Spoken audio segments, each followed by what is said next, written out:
BMW M paketukas, klebono buvusi mašinytė,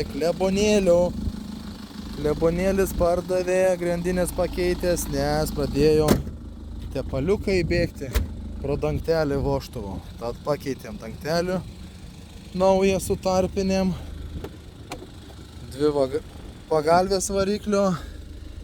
O taip, pasižiūrit, suprantat viską? Viskas aišku? Viskas aišku. Ar reikia pasakoti, kas čia per daiktas? Čia lipdukų porą užsiklijuosit. Kažkur kažką dar pasitapliosit, pasitapšnosit. 12 metų, 2 litrai, 105, 7,5 kaina. Naujas akumas su garantija. Duosiu sąskaitą. Naujas dangtelis vožtuvų. Ir pagalvės naujas. Pas mus Lietuvoje kas daryta. Viskas. Ledukas. 7,5, 12 metų M paketukas. 2 litrai.